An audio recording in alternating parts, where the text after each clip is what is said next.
Oh, really?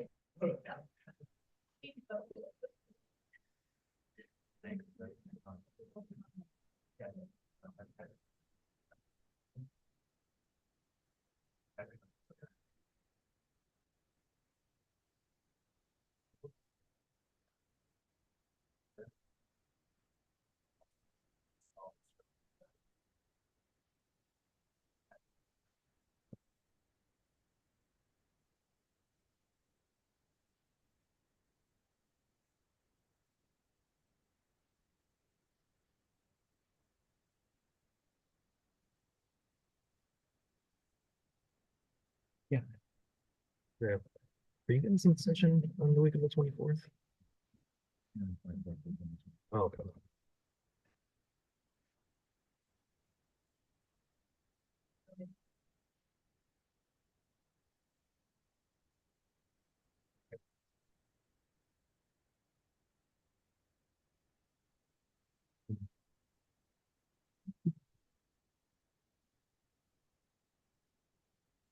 The dorsal, yeah.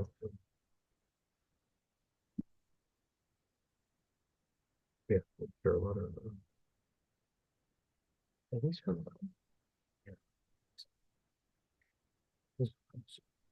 Oh.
All right. Well, good morning, everyone. I will officially call the Executive and Legislative Nominations Committee's public hearing for Thursday, February 11th, 2025 to order. We have 3 items on today's agenda. We are going to go out of order a little bit and start with item number 4, Section 2, Senate Joint Resolution for Review. This is the nomination of Gladys B. Labas of Higginham to be a member of the State Board of Education.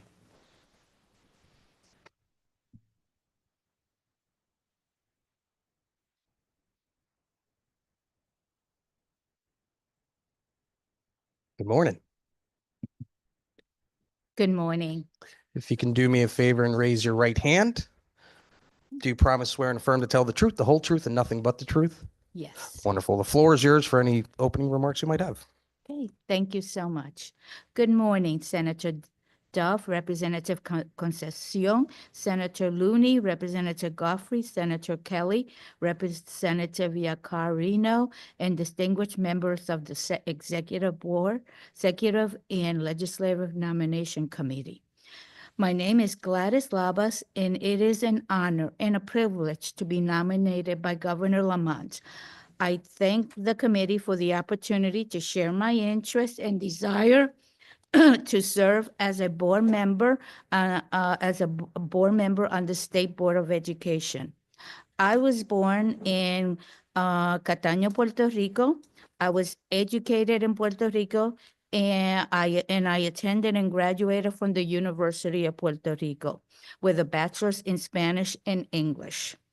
I began my teaching career in Puerto Rico, and one day I was walking towards a class at the University of Puerto Rico and saw a sign that said, "We are recruiting teachers for Connecticut."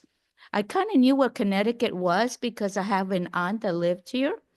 So I says, let me stop and speak to the person, who was Dr. Alexander Plant, that worked for the Connecticut State of Education. I completed the paperwork, and in a few days, I received a call that I was chosen to teach in Connecticut. I began my teaching in New Britain. I was there for 2 years. Then I decided to move to Meriden, where I remained till my retirement for 38 years.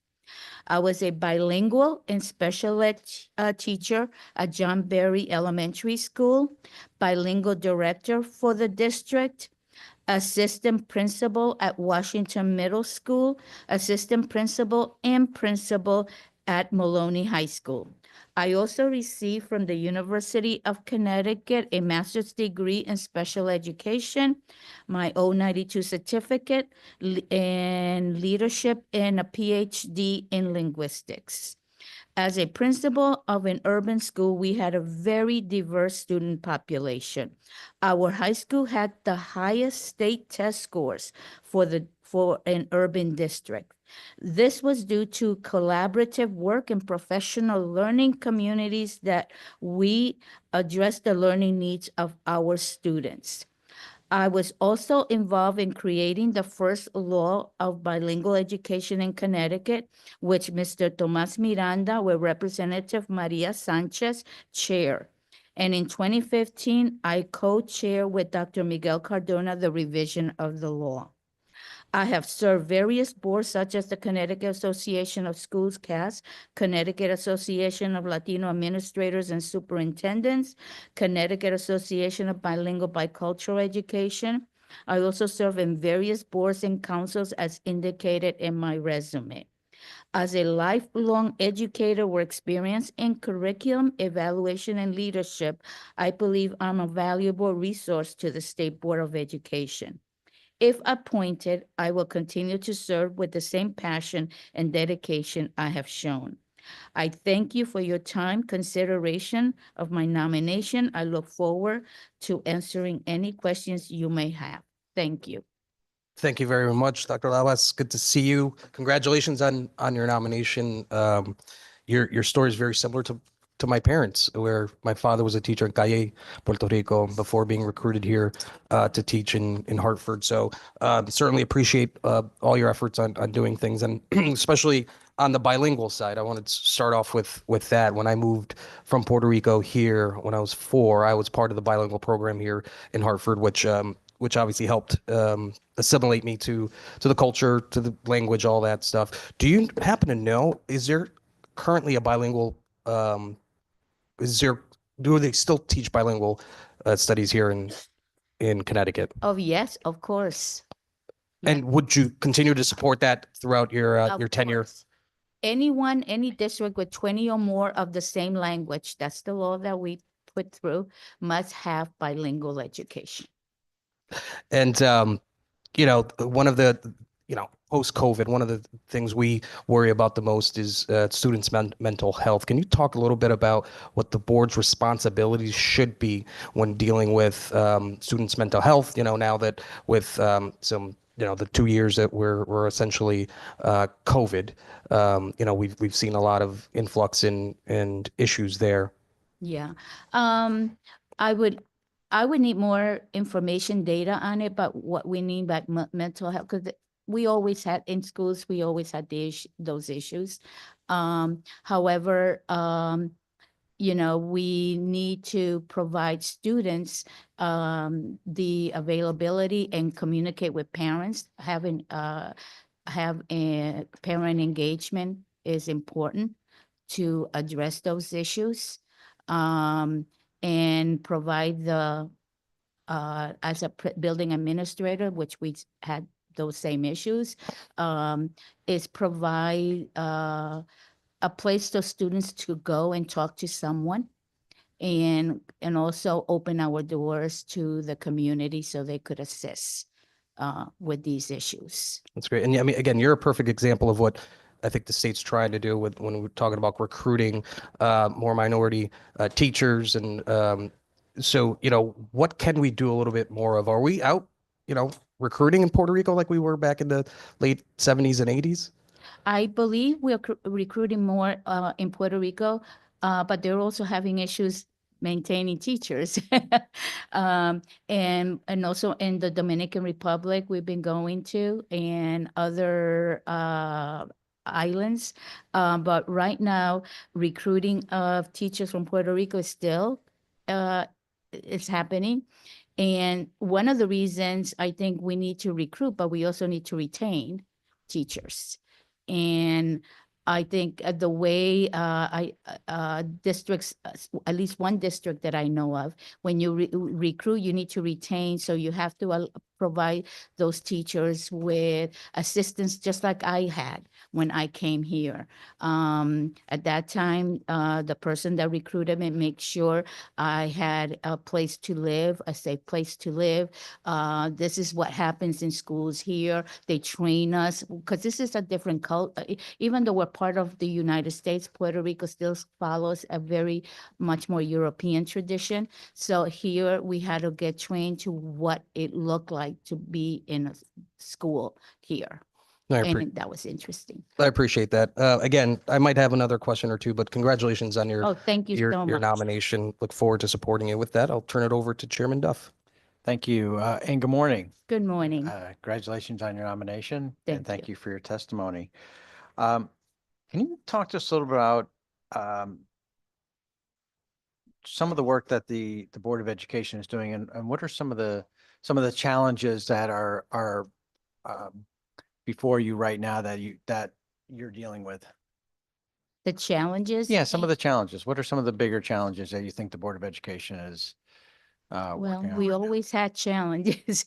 I think one of the issues that is being dealt with is obvious is the recruitment and retention of teachers to serve students in our with our population, and also the issue of special education. But thank goodness for your support. We have, it seems that a special ed is now being addressed in terms of budget. So that is a very one major issue that I know as a building administrator I had, and now we're meeting the much better the needs of the students. Thank you. And last time we've had Board of Ed members or candidates here, we talked a lot about COVID, post-COVID, and the state's Board of Ed's role in kind of managing with school and partnering with school districts on helping to, as we saw with a lot of exposed cracks, I guess, in areas, mental health and other places, that to have the State Board of Education focus on those issues. Has there been any outcomes from some of the work that's been done kind of post-pandemic from the State Board of Ed? Well, I know one of the work that we did when Dr. Cardona was commissioner was that we were, and I was part of that work, was that we went out to communities and gave parents workshops in their native language in how to support their child, how to best meet the needs of the students with the schools. And that we did that consistently throughout our with communities involvement in it, different churches, different community agencies. We were able to extend ourselves, and what we have seen is the parents were very happy with that, and we saw an engagement of them coming back to school much more engaged. Okay, thank you. And this is your initial appointment, and how many meetings have you been to so far? Is this your initial appointment to the State Board of Ed? Yes. Okay, and how many meetings have you been to so far? To the state, at the Board. state, oh yeah, I probably over 10 of them. Okay. Yeah, All right, so you're familiar enough. yeah. Good. Okay, I just don't want to ask questions or you're No, like, no. I haven't been there, so I don't know. The other issue is, as you touched on, was special ed and trying to kind of figure out how best to help special ed teachers and special ed population. What role does the State Board of Education have in helping local districts with special education when it comes to recruitment, funding, or just curriculum or other types of issues that you think you might play a role in? In special education, and I'm looking at it from a leadership perspective, it was providing more professional development to teachers, especially special ed teachers, by duly identified special teachers that have both the language and the background, and be able to work and provide them with data on what are the needs of the students, because sometimes just saying the student is this, you need to provide more information. For example, when you identify a student who is bilingual and special ed, okay, what is the language? Where are they in terms of their language ability in their native language, in English, and what is their learning disabilities? Typically, and provide more professional development in that respect of teachers, so they could best meet the needs of those students. And that's what I did as a special ed teacher. I used to work closely with the school psychologists, and I could not give certain exams because you have to be certified as a school psychologist. But then he and I would have conversations, and we would then meet with the teachers, and we would provide like a professional development and how to meet the needs of those students. I think the state could do more in providing those professional development strategies to districts. Thank you. And just a couple more questions for you. We talked a lot about, again, the last few years, post-COVID, special education. We've also talked about the recruitment of a diverse workforce in school buildings. Senator McCrory, our Senate Chair of Education, has spoken pretty passionately about, and I know others have as well, about having a diverse teaching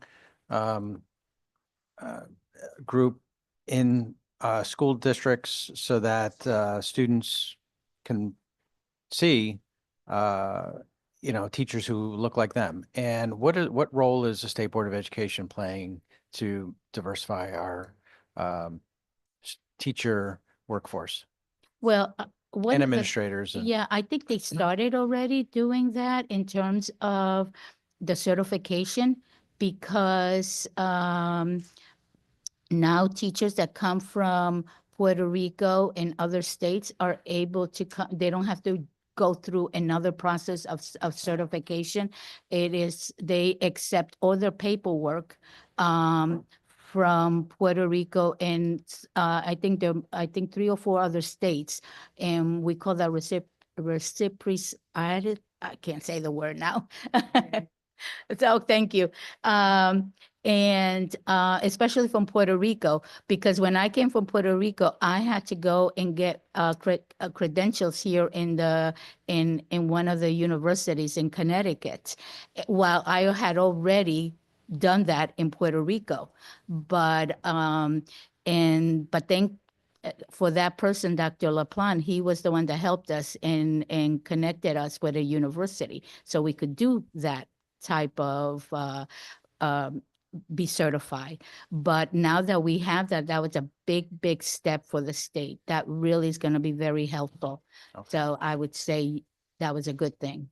Thank you. Reciprocity is the word. Thank you. Because it took me a minute myself. Thank you.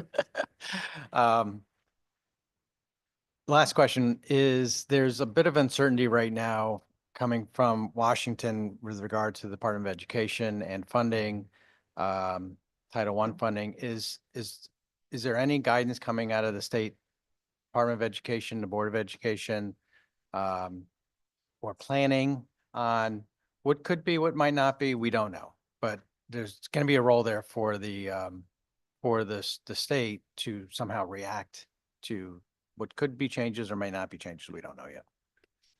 Yeah, I don't know that, yeah. Thank you, Mr. Chairman. Thank you. Representative Yakarino, followed by Senator Berth.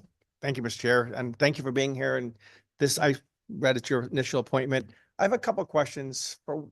You mentioned Puerto Rico, their education system is more like Europe. Could you give a little example of that? What you've learned in Puerto Rico, and what you bring to the United States, like their model? Well, I know they're restructuring their model at this, when Secretary Cardona was there. At this time, the model that I was used to is a very, very centralized model. For example, when I was transferred from one district to another in Puerto Rico, it came from the State Department. It did not come from the district. So it was that type of centralization that happened.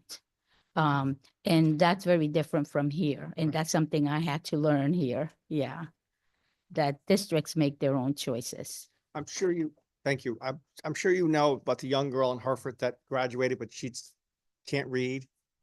You've heard the story, right? Mm-hmm. And that's tragic, I think, in itself. And I think if it's one person, it's probably many, many. What is the State Board of Ed? Have you looked at why somebody like that and many kids fall through the cracks? I know you're new, but you've been teaching, you've been around a long time, and I'm sure you're going to do a great job. I believe you will. Mm-hmm. You have a wealth of experience and knowledge and practical experience besides academic, but that's tragic that that one girl fell through the cracks, and I think it's a lot more than one. I would have more questions than an answer. I don't know what you define not reading, or I would need to have more information on that. I would need to have what issues the student had in terms of academics. I would like to know the attendance rate of the student. You see, I like to have more information before I'm able to answer a question. I like appreciate that. And it's not your fault, but as somebody Yeah. that went through 12 years of public education, you know, generally read when you're younger, and that she's basically said she couldn't read at all. And that's just something that we need as a Mhm. state board of ed and our public school systems to look at. No kid should go to till 12th grade, graduate, and not know how to read. Mhm. So I would hope the State Board of Ed will look at that a little more seriously, because every child matters. And so, Of course. Thank and you. what do you feel, well, last question, your biggest challenges going forward? And what you're going to bring to the State Board of Ed? Well, I hope to bring my background knowledge on bilingual and special education, in particular for bilingual students and programs, because for 50 years, we know what is the best bilingual programs in the research states that. I hope to bring information and knowledge about that. I appreciate that. Thank you. I wish you the best, and thank you. Mr. Thank Chair. you. Thank you, Representatives. Senator Berthel, followed by Rep. Quinn and Senator Winfield online. Thank you, Mr. Chair. Thank you for being here. Congratulations on Thank your you. nomination. I walked in during your remarks and comments. I did not hear what the Chairman Duff asked you about recruitment and reciprocity. And I've served on the Education Committee here in the legislature virtually my entire 11 years. This is something that we have done, we've worked on every year, whether it's minority teacher recruitment bills, whether it's working with other states to allow people that are coming in that are qualified and licensed in other states to work here and to get them on board more easily than we had in the past. So I'm just wondering, at the risk, Mr. Chairman, of having her repeat herself, if you could just tell me what's your feeling about what we're doing now with respect to reciprocity? Is it working in your opinion? You're an educator of, I think, 38 years, and thank you very much for that. I'm an educator as Oh. well. anyone that would spend 38 years in classroom or administrative role, my hat is off to you for that, and thank you for that. But what are there things, I guess I'll frame my question for you. Are there things that you believe the State Board of Education should be doing to help with reciprocity agreements and the opportunity for teachers from other states to come in, bring their wealth of knowledge, their love of education to a Connecticut classroom? Yeah. I think what is being done is excellent. I believe that it's working. But we just can't bring teachers here and say, okay, here you are, goodbye. We need to continue to support them and mentor them through the process. And that's what happened to me. And I know other teachers that have been recruited lately have been getting that type of professional, that professional development, that assistance needed, that mentoring that is, so needed. And many districts are doing that, but we need to be more consistent with it. That's all. Okay, so that's a good point that you bring up as well. And that should be across the board for any teacher in terms of mentoring and providing the supports. There's been another move over the course of the last few years to change some of the diagnostics we use for brand new teachers in Connecticut, some of the testing that we've used to ensure that they are meeting certain standards and that they have I'm short on the word right now, but they have the knowledge that they need to teach in a certain subject. And I had concerns about us making that change over the last few years because as much as I maybe am not a fan of a standardized test, I think that when it comes to evaluating a new teacher, we should ensure because a test is colorblind. It doesn't know where you were born. The test itself has no idea who's taking the test. It just measures whether or not a teacher is qualified and has learned what they need to learn, need to know in order to teach, let's say, elementary mathematics. Okay. And I'm a little concerned that we've deviated from that today, and that we've done that in an effort to increase recruitment. We've made it a little bit easier, if you will, for a teacher to get certified. I don't know that I had a question. I guess maybe that's more of a comment. But what do you think? And this is kind of a big question. And I don't know if you were asked this already, but what do you think the primary role? What is the primary role, the most important role of the State Board of Education? In terms of maintaining that quality? Yes. That's where we need to make sure that in districts, leaders are providing that mentoring and that support. And also, that's where we have the teacher evaluation system, which is an excellent one that comes in. And that's also not to just evaluate, but also to support teachers. And having that consistently being applied, I think that would take care of the quality that you're talking about. All right. Thank you. I appreciate your answers again. Congratulations on your nomination. Thank you, Mr. Chairman. Thank you, Senator. Representative Quinn, followed by Senator Winfield. Thank you, Mr. Chairman. And Dr. Labus, congratulations you. on your nominations. Very nice to see you again.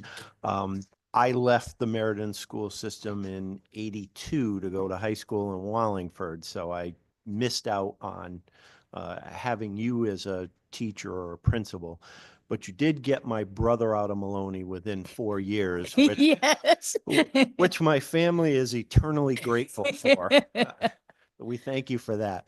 But in all seriousness, what do you see your role being on the State Board of Ed? What would you like to see accomplished during your tenure?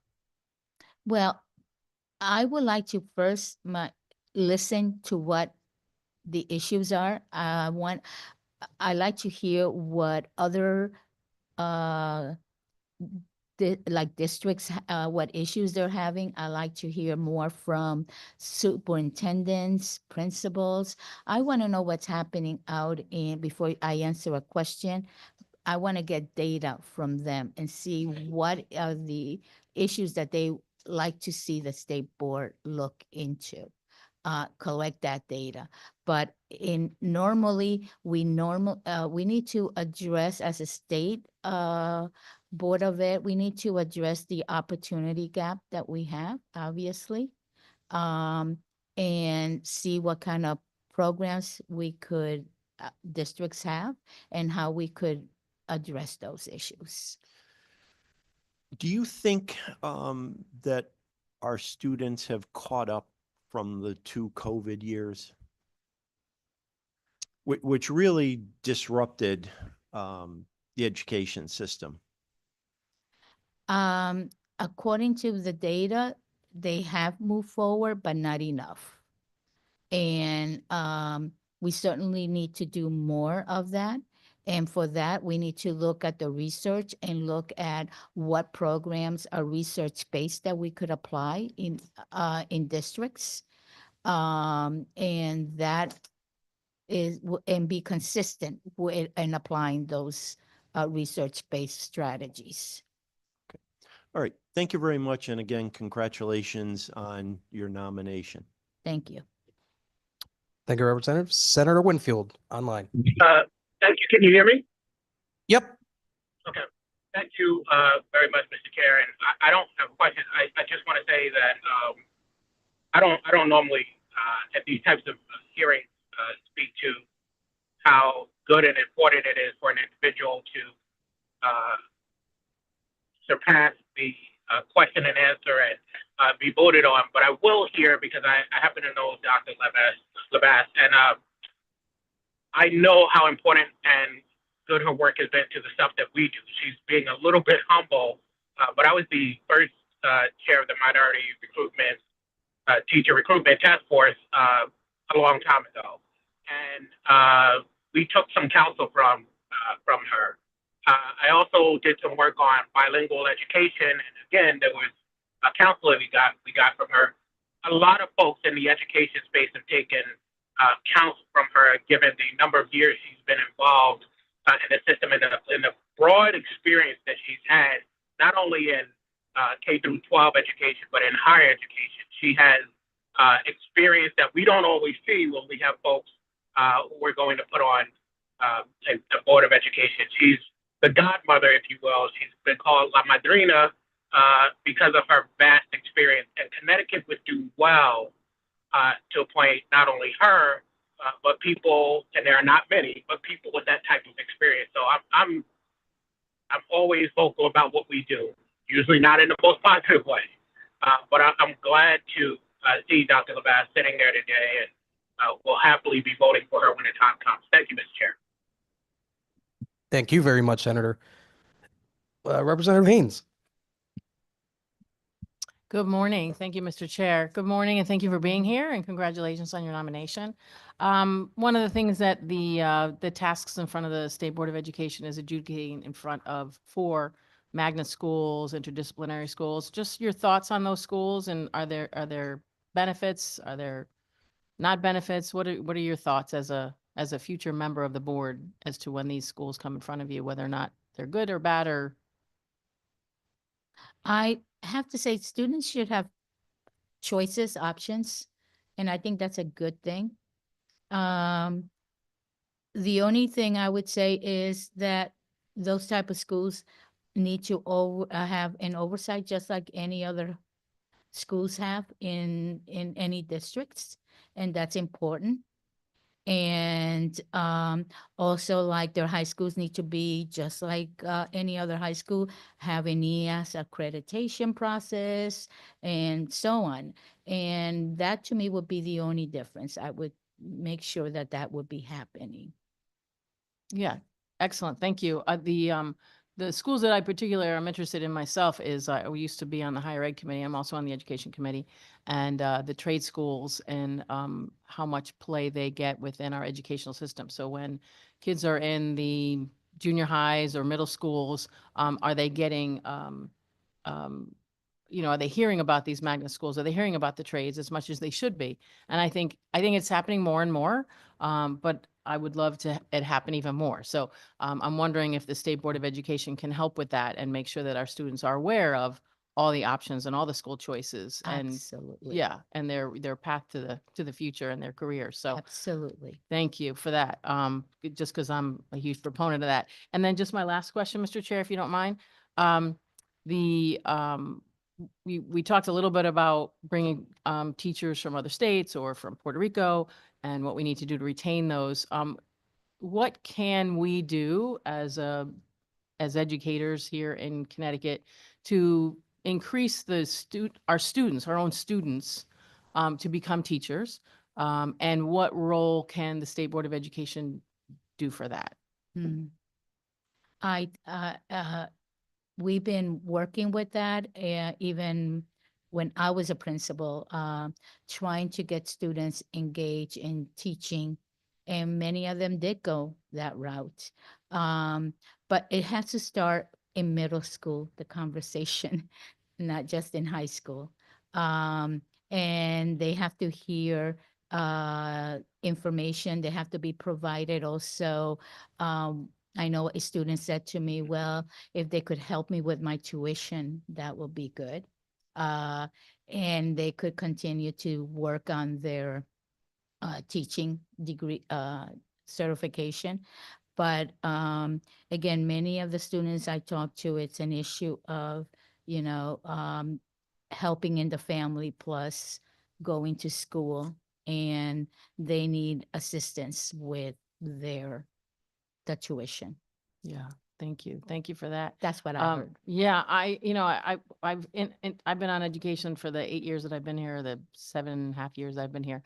And one of the things that I recommended at one point was to take the high school level and put that with higher ed, Mhm. because that's really where you're doing your pathway to career, your pathway to job, your pathway to life in general.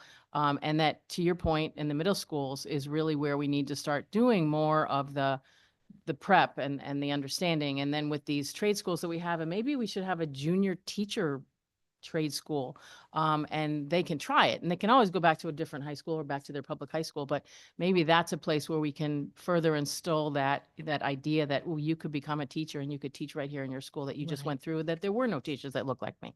So it's just something that we really need to break it down a little bit more. And I think that the idea of having high school as part of higher ed, I think will help with that. And I think, those are some areas that maybe the state board can work on. Yeah. And I look forward to seeing you do that. So Okay. congratulations again.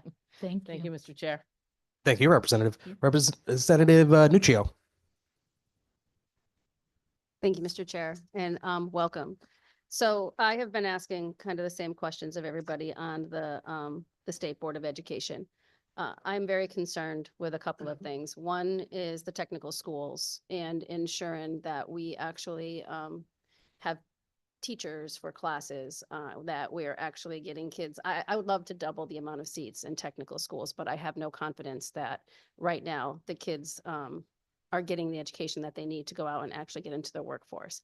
I've had some very personal issues with it just in my own family of what I've seen happening in the Wyndham Technical School system. And I would really like to understand the state board's role in trying to bring focus in getting more kids through these programs and into working jobs. So I was wondering if you have any kind of insight on what you think we could be doing better at the state board level to kind of make those changes. And again, we need to, it's not just a one-way, it's just not schools, but we also need to talk to the community and talk to parents, engage them, and talk to the students and see what their role is. And usually they're very good in telling you which direction they want to go to. And it seems, and I could tell you how we did it in our high school. We would sit with students. We would have these activities after schools during weekends, and when they would come in, and we would have speakers talk to them about the technical schools and so on. So they would get that information. I also remember when my high school had technical programs.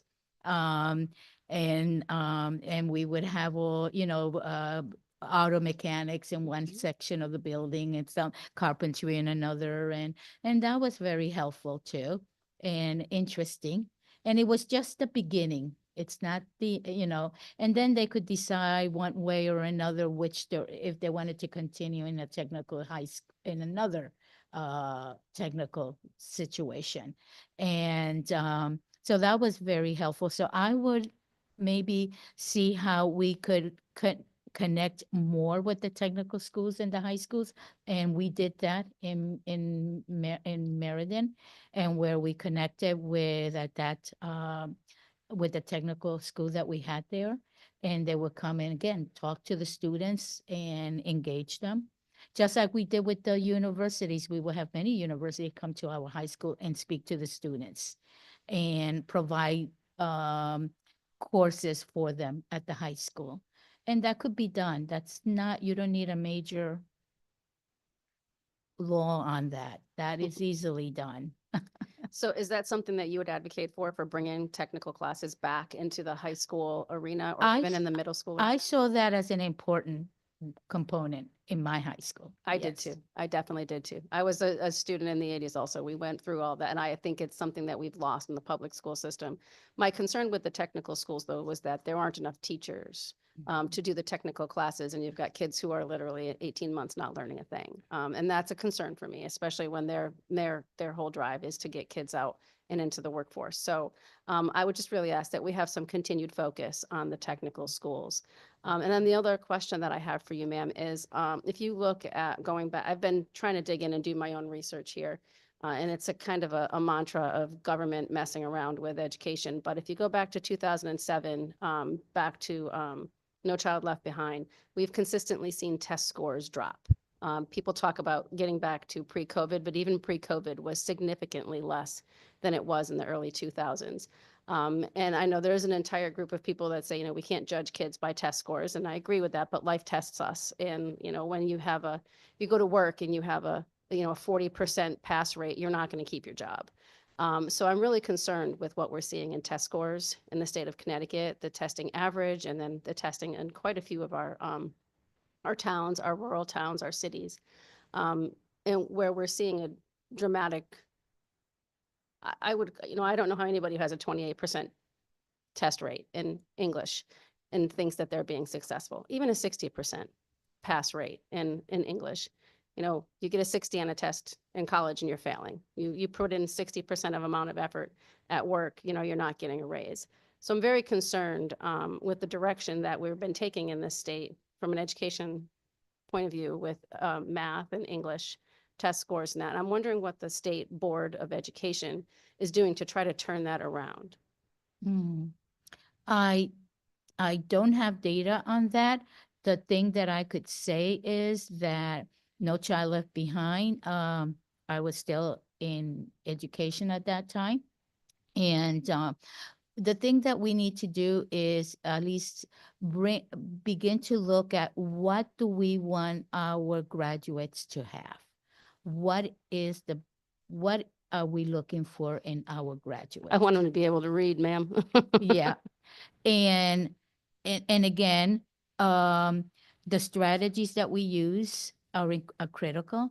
And we need to focus on best practices and not be jumping from one program to another, and be consistent on what we're going to be doing in the classroom. And again, when you talk about curriculum, you need to make sure that the standards are very clear and the teachers are trained to be able to carry out that curriculum, because that's what I did as a high school principal. And I had to look at my population, and I had a large second language population. So what were the best practices and strategies that work for these students? And that's what I gave the teachers, and that's what we did. And again, with No Child Left Behind, I also remember the whole language approach that told us to get rid of grammar. And I said no as a principal, and we did grammar. And that's important that we start looking at what best practices are and what's going to help our students. So I think you bring up a really good point there, right? If you look from No Child Left Behind to Common Core and now mastery-based learning, it's like I think of math and the lattice math and all this crazy stuff that my kids were taught. And I was like, just carry the one, but I digress. But looking at all of these changes, do you feel then that what you just said, I think is very poignant, right? You as a principal said, no, this is what we're going to do. And do you feel like that's something that the State Board of Education should be fighting for? And that's, for instance, my town of Vernon has a great reading program where their test scores are actually increasing in a time when all of them are going down. Should they have that autonomy to be able to decide what is working in Yes. there? And if it's not working, then get help. But if it is working, that they should then be able to kind of Yes. determine what's working for Yes. their particular populace. Yes. Yeah. Look at the data. Yes. Well, I appreciate that, ma'am. And I really hope that you are a vocal voice for that at the state board level, because that's what we need. We need to understand, again, like you said, what do we want our kids graduating from? I want them to be able to read, and I want them to be able to do math. And, I want them to do those basics. And if we have a program that's working, I think we need to be cognizant of what's working in our communities. And making sure we just support that. So I hope Yes. you are very vocal about that at the state level. And I look forward to hearing more from you. Thank you. Thank you, Representative. Any other questions or comments from committee members? Let me just check Zoom. Seeing none, Dr. Labas, before you go, there's one question we ask of every nominee. Is there anything in your past you believe might prove embarrassing to this committee, to the governor, to the state of Connecticut? No, Wonderful. Thank you so much for spending this morning with us. thank you. All right, moving right back up on the agenda. Item number 3, which is a House Joint Resolution for review. This is the nomination of Rhonda J. Tobin of Simsbury to be an attorney member of the chairperson, of the Judicial Review Council. Good morning.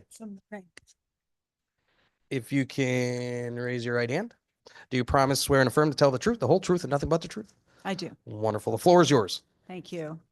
Thank you, Chairman Concepcion and Duff, Vice Chairs Godfrey and Looney, Ranking Members Yacarino and Berthel, and other distinguished members of the Executive and Legislative Nominations Committee. My name is Rhonda Tobin, and I thank you for considering my nomination to serve on the Judicial Review Council as its chairperson. I've lived in Connecticut for 35 years. I've lived in Simsbury with my family for 29 of those years. I'm a graduate cum laude from Duke University and a 1990 graduate with honors from the Duke University School of Law. For those of you UConn fans, please forgive me. I've spent my entire career practicing with Robinson & Cole, which is a 180-year-old law firm based here in Hartford. My practice is largely focused on the representation of insurance companies, many of them based here in Connecticut, counseling them on legal issues and representing them in civil litigation whenever necessary. During my 35 years of practice, I've appeared in almost every state and federal court here in Connecticut, as well as several throughout the Northeast and other New England states. I've tried several cases both to the bench and to juries in both state and federal courts. The depth of that experience has taught me the importance of having judges, magistrates, and commissioners who meet the highest ethical standards, because a highly trusted, independent, and competent judiciary is integral to an effective judicial system where people are not only treated fairly, but perceive that they've been treated fairly. The Judicial Review Council performs a critical role to address public concerns about the conduct of members of the judiciary, both on and off the bench, and it's an honor to be considered to lead this important group. I'm currently the managing partner of Robinson & Cole, a firm that has grown to 11 offices in 9 states. We include about 500 attorneys and business professionals. I've held that position for the last 4 years. Previous to that managing partner position, I held numerous leadership roles over the past few decades, including serving on our managing committee for 16 years, leading our 100-lawyer litigation section. I'm a firm believer in servant leadership and building consensus, and would apply those same principles to my work on the council. I would characterize my approach to leadership as starting with empathy and fairness, and believe that my leadership experience will add value to the to the deliberations and work of this council. I want to thank the governor for the confidence he placed in me in making this nomination, and I look forward to answering any questions that you have this morning. Thank you so much. And I was going to make a Duke comment, but you beat me to it. I so preempted it. Let's move on from that. You know, one of the best things about being part of this committee is that you learn a lot about committees and commissions and councils that we have here in the state. In your own words, can you just describe exactly what the Judicial Review Council is? I don't think enough people understand what it does. Sure, and just with the caveat that I've not served on it yet, yeah, so its essential purpose is to receive complaints against members of the state judiciary, including family support magistrates and workers' compensation commissioners, and to investigate those complaints. It serves with the help of an executive director who takes the first cut at investigating complaints, gathering evidence and other information to present to the council. We then review that investigation and deliberate about those complaints. Those deliberations include asking for additional information, reviewing transcripts. Importantly, I think reviewing sometimes audio tapes of hearings, because sometimes the words on the page look okay, but the demeanor of judges comes out differently in an audio tape. So it includes gathering as much information as we can. That information is shared among the members of the council between meetings so that we've got our homework and we come to the meetings ready to discuss the allegations, discuss our review of the investigation, and talk about what the way forward is. There is a very detailed process applied to those deliberations and what we need to do at various steps that enable us to either dismiss the complaint, which I can talk about a little bit more if you have any questions, but also if we find that there is any either potential misconduct, that we deliberate about how to move forward with either, again, dismissal, a private admonishment, a public censure, potential suspension, or referring it to the Supreme Court for further action. So, but essentially our purpose is to investigate complaints made against members of the judiciary in Connecticut and making recommendations. Thank you very much. And you mentioned before you haven't attended any meetings yet. I have not. Okay. I'm invited to my first meeting next week. All right. Well, congratulations. Thank you. Just, I guess this might seem a little unfair. Are we doing enough to promote what the council does to our general, to our constituent base, giving them the knowledge that they have this option if they seem their ruling was unfair or whatever, their hearing was unfair?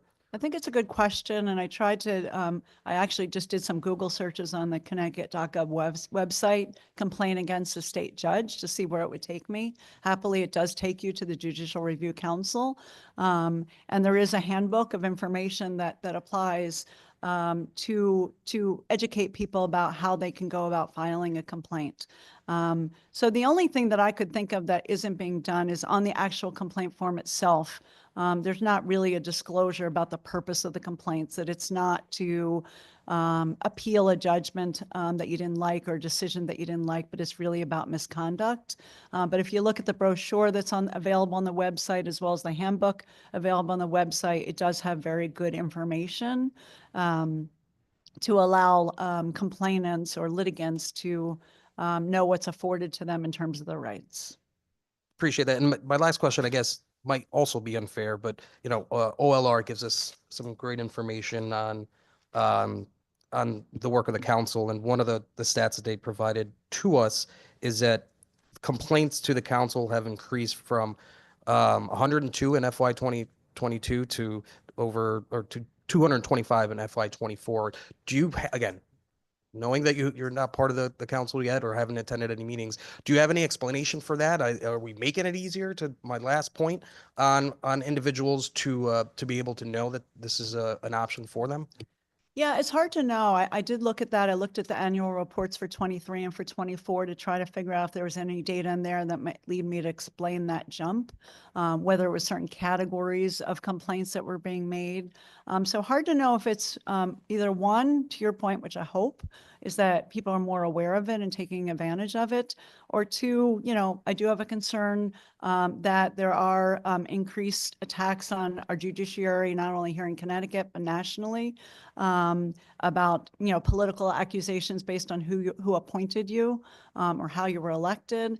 And I do wonder if that's not translating into some of the numbers. To see the numbers jump 100% over 2 years, essentially double over 2 years, to me was quite distinctive. And I just wonder, I think what we're experiencing in the country is an essential distrust of the judiciary, which we haven't ever seen before, and not for a long time in our history. So I am wondering if that is also contributing to the jump in complaints. Yeah, and I appreciate it. That's an absolute fair comment. So thank you for being with us today. Thank you. Congratulations on your nomination. With that, I'll pass it over to Chairman Duff. Thank you, and good morning still. Good morning. Great. Thank you for taking on this role. I'm sure it's going to be some time considering all your other duties and responsibilities as well, but something that you're up to the task of doing. Back, I don't know, I guess the good and the bad part about being on this committee for a while is you remember some of the former controversies in the past. There had been some concern a few years ago regarding the Judicial Review Council and kind of the way the council proceeds, not in a public way, but there was also reason for that because sometimes as we see, we have a lot of complaints now. Sometimes complaints may not be, they may be adjudicated in a certain way, and they may be cases where somebody may not like the order that the judge gives, so therefore they put in a complaint, and it may not be completely fair. And so, but trying to balance the public's right to know versus a judge who may or may not have made the right decision, but say they did make the right decision. How do you balance that so that there's confidence in the system that it's not just a bunch of lawyers and judges or others who are kind of in their own little group in a cocktail party, but actually taking this seriously for somebody who's a complainant and maybe not understanding the process, but they feel like they did not get a good decision or they felt like a judge may have crossed the line, versus keeping the integrity of the judicial system and judges in general, because people may make a complaint based on emotion, and it may not be something that goes against maybe the law. I'm not a lawyer, but maybe not goes against the judicial regulations or rules or whatever it is. Yeah, I think one thing that's really important that I'm encouraged by is that there are 6 members of the public who serve on the Judicial Review Council. That was obviously by design. 3 judges, 3 actively practicing lawyers, but 6 members of the public, which I hope bring a different perspective to the deliberations and may look at the allegations of misconduct differently, so that it's not just a bunch of lawyers and judges sitting in a room protecting their own, so to speak. I think that role is really important. And from what I can tell, just from the data in the annual reports, they seem to play a very active role on the council. But it is absolutely a balancing act, and the need to have people trust the judicial system and believe that their complaints will be heard, balanced with the need for some level of confidentiality so that unfounded allegations without any factual basis aren't made public. Especially as we see the jump in the number of complaints. We do have to make sure that we have people interested in continuing to serve as judges. So I do think that there needs to be some level of protection up to a point, and as the process currently is structured, that point is if the council finds any kind of potential misconduct, then it goes to a probable cause hearing. And if there is a finding of misconduct, then there is a very public hearing. So I think the concerns about confidentiality are in the early stages.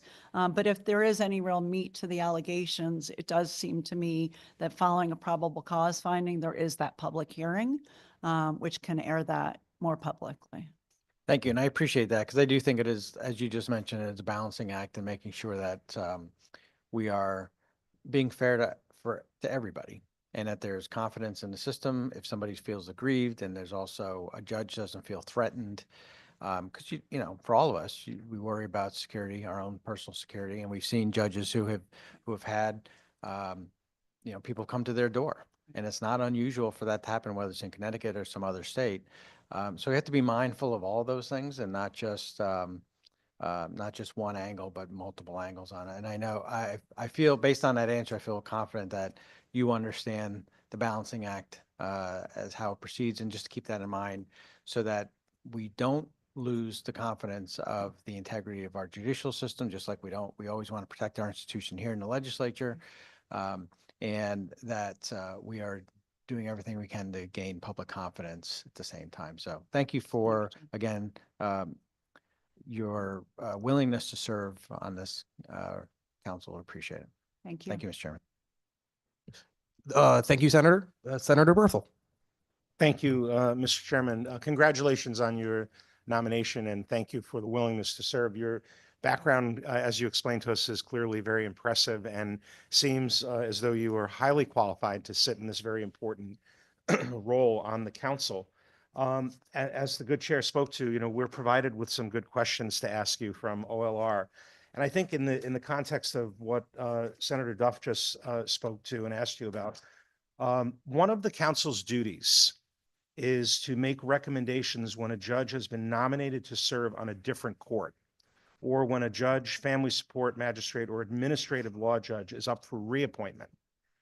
Under what circumstances should the council withhold its recommendation for appointment or reappointment? And I read that verbatim from the question that they gave us, but I think that, that's a pretty powerful spot that the council is in.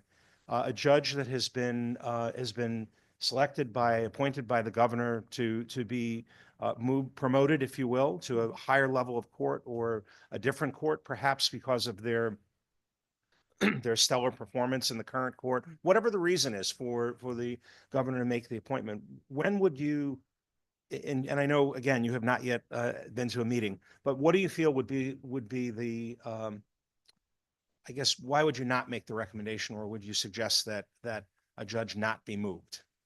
Yeah, so thank you for the question. So there is a regulation, or actually Connecticut Statute 5151Q, which says that only if there was either a private admonishment or public censure, should the council forward information about its investigation to the Judicial Selection Commission or the Joint Standing Committee of the General Assembly in that situation. So really, what that means is only if the council has some reason to believe that a judge is guilty of some conduct that's been investigated, so that if there was an investigation that didn't lead anywhere, it was dismissed, there weren't any concerns that would lead the council to conclude that there should be some kind of a public censure, that information is generally not provided at reappointment or new appointment time. So the statute does speak to where we ought to draw that line, so that it's not completely discretionary. We're not sending everything. We're not withholding everything. But I think along the lines of what's made public, unless we get to that public censure point, we're not sharing our investigative records and all of that. Okay, One thank you. thing that we do have, Sorry. just to finish that thought, one thing we do have the ability to do as a council, as I understand it, is to review our own records to see if there were prior complaints. And so, if there really is a pattern of some conduct, so it's not an isolated instance that might lead to that might not lead to a censure, but if we start seeing a pattern of conduct, we can take that into account. And I think that should be something that is considered also at reappointment or new appointment time as well. Thank you. I appreciate that. And part of why I think this is a good question for a nominee to answer. And again, this goes also to part of what Senator Duff spoke to a moment ago, is that we see in all of our respective legislative offices, it's not uncommon for us to get a complaint about a judge. And we, of course, will make the appropriate referrals. It's not our place to certainly reach out to a judge on behalf of a constituent and say, hey, we've had this problem. But I think that the sadly, the world we live in, and I think part of what we see in the number of complaints and issues that have been brought up is that part of the judicial process has become highly politicized. And I thank you for pointing out 5151Q is kind of the guiding star, if you will, and the framework that we talk about guardrails in this building all the time. These are, I guess, some judicial guardrails, but I would just, I guess it's incumbent upon you and your colleagues on this council to make sure that when you're looking at a judge, that you apply the statute that may have had some issues in the past and is up for a promotion or reappointment, that we can keep the any kind of bias out of that, any kind of political bias out of that. I think that's important. Understood. So, all right, thank you, Mr. Chair. That was the only question I had. Thank you. Thank you very much. Representative Yakarino, followed by Representative Haynes. Thank you, Mr. Chair. Thank you for volunteering, I'm guessing, right?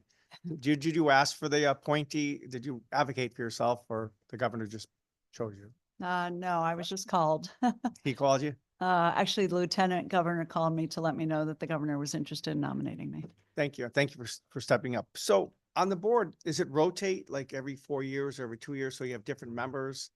So it's fresh. I think I would hope it's not, I could stay in the board for 10 or 12 years. Does it rotate? They are staggered terms to make sure that people are rolling off every year.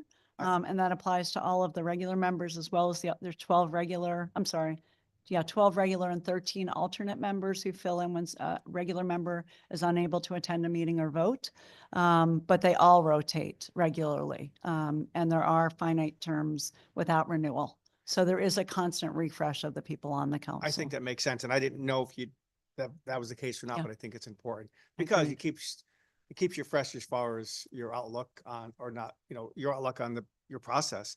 So when you look at a case now, well, you're going to be new, but they look at a case and the judges, the officers found they did something inappropriate. One of the questions is, do you keep that silent?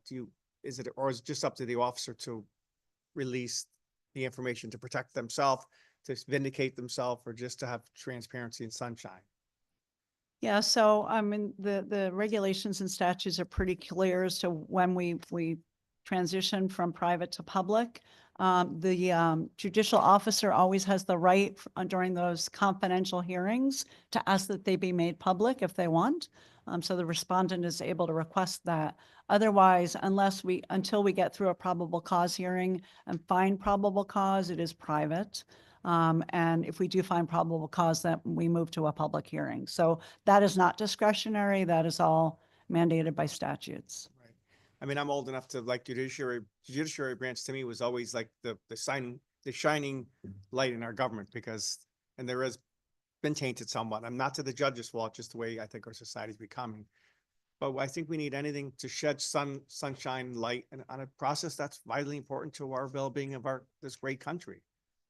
Completely agree. I was saying earlier today, I think like the judiciary was sort of the last bastion of trust, and that's eroded. Again, to answer the chair's question earlier, I don't know if that's what is resulting in the jump in the numbers. I suspect it's part of it, if not a large part of it. And yeah, it has become politicized. And again, we need to make sure both the people have trust in the fairness of our judiciary, that they will be treated fairly, and that perception, not only that they were treated fairly, but they perceive that they were, is incredibly important. And at the same time, we do need qualified people to be willing to serve and not be under constant attack because of their, political party or affiliations or who appointed them. So it is very much a balancing act. And that's why I think this council is so important. No, I agree. One last question, Mr. Chair. So if by chance you say you're probably going to know all the justices or attorneys, if something was to come up where you knew somebody, do you have to recuse yourself? Yeah, I mean, I do have a few partners who are sitting on the state Superior Court currently. So for those particular judges, I would probably need to recuse myself. But I don't have, beyond the ones who are former partners, any who are personal friends that would fall into that category, I don't think. But there are, I guess, 4 sitting Superior Court justices or judges who were my former law partners who I would recuse myself. Right. I live in North Haven, and I think our town has about 12 judges, state judges. It's amazing how many judges are in North Haven. But I appreciate you volunteering. It's a volunteer position. And I appreciate your knowledge and stepping up. And thank you, Mr. Chair. Thank you, Representative Haynes. Hi, good morning. Thank you, Mr. Chair, and thank you for being here. Congratulations on your nomination. Thank you. I saw that in your background, you have a lot of insurance coverage litigation, and I'm an insurance person for many years, so maybe we can talk offline about all that. That'd be great. But I do have a question in your research on the judicial board. Did you look into the kinds of cases that have been like, we've been talking about the doubling up of cases that are coming before the review council. Are they in one area or another? Are they all over the place? They're really all over the place. I mean, Yeah. I just looked at 23 to 24, comparing those two annual reports to see if there was a spike in any of those one categories, and they're not. It's sort of incrementally in all the different categories, which is why without having access to what the council actually did, I can't really speak, because there wasn't anything in the numbers themselves that made me think it was an increase of allegations of discrimination or bias or anything, like Yeah. that. I also couldn't sort out whether it was there wasn't a dramatic increase in pro se plaintiffs versus litigants who had been represented, incarcerated complainant. All the numbers went up, so it was hard to discern just from the numbers. Yeah, there's a lot going on. There's a lot going on. You had one other question. You had mentioned, you had, one of your statements was, it's not a bunch of judges and lawyers sitting in a room protecting their own. And I often see when we have a nomination, for example, that we're in the House and we're doing the final vote, that it's all a bunch of lawyers in a room. I'm not a lawyer, but there are many, my colleagues are lawyers on both sides of the aisle, and they're now voting on judges that maybe they've served with, or they've litigated it for or against, or in front of, and that kind of thing. So I imagine it is very difficult. I mean, how do you navigate that? Especially when you go on a board like this. Now, all of a sudden you're adjudicating a judge that you may have litigated in front of. Yeah, I mean, I think that's frankly why there is a requirement that the 3 attorney spots are practicing attorneys who have litigated. When the lieutenant governor called me, she said it was in large part because I had over 20 years of litigation experience.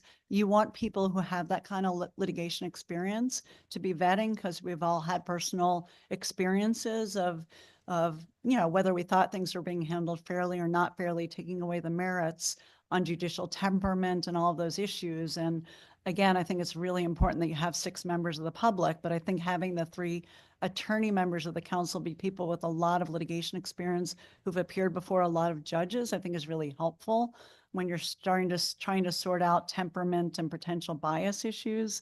I think that's important. Does that mean that those people may have experience before various judges? Sure.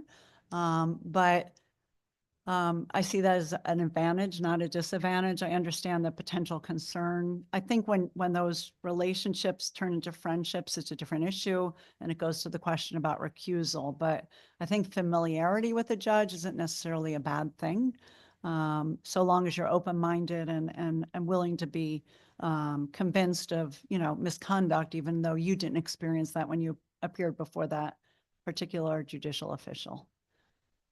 Thank you. Thank you. And appreciate your experience and even your answers today. I believe that you'll do a great job, and I look forward to voting for you. So thank you. Thank you very much. Thank you, Representative. Any other questions or comments from committee members? Seeing none, there is one question that we ask of every nominee. Is there anything in your past that you believe might prove embarrassing to this committee, to the governor, to the state of Connecticut? No. Wonderful. Congratulations. Thank you so much Thank for you. being with us today. Thank you, all of you. All right, moving right along. Last item on today's public hearing agenda is another Senate joint resolution for review. This is the nomination of Paula Gilberto of Farmington to be a member of the State Board of Education.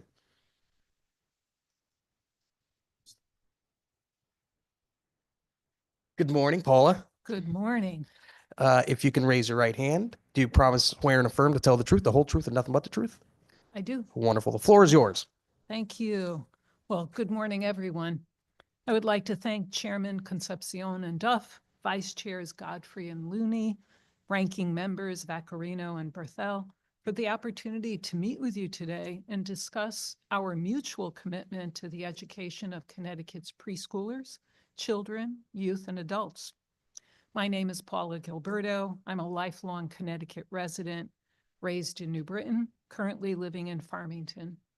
In March of 2022, I capped a 45-year career in the nonprofit sector, having had the honor of working for two organizations locally and regionally, the American Red Cross and United Way. While different in mission, both organizations share values of collaboration, servant leadership, public-private partnerships, and mobilization of resources. You may be curious as to why a retiree would be interested in the State Board of Education or any other type of volunteer service. After all, if one succumbs to the stereotype of a retired person, isn't this the time to kick back and not do anything? As I've shared with others, I did not view or intend for my retirement to be a time of no longer caring for or working to advance success for children, youth, adults, and families. I've not yet found a definition of retirement that says one's intellect stops functioning or that one no longer cares about the causes a career was dedicated to addressing. If anything, retirement is an opportunity for one to apply a career worth of experiences to addressing current and potential future challenges.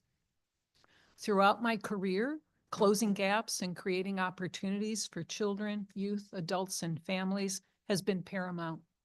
Early childhood education, student achievement, family financial security, and workforce development have been long-standing areas of concentration. Also constant has been the values of inclusivity, collaboration, maximizing service delivery, and mobilizing resources. A third constant was and continues to be my belief in a through line that's inclusive of early childhood education, school readiness, K through 12, and one's next step, whether it's post-secondary education and training or employment.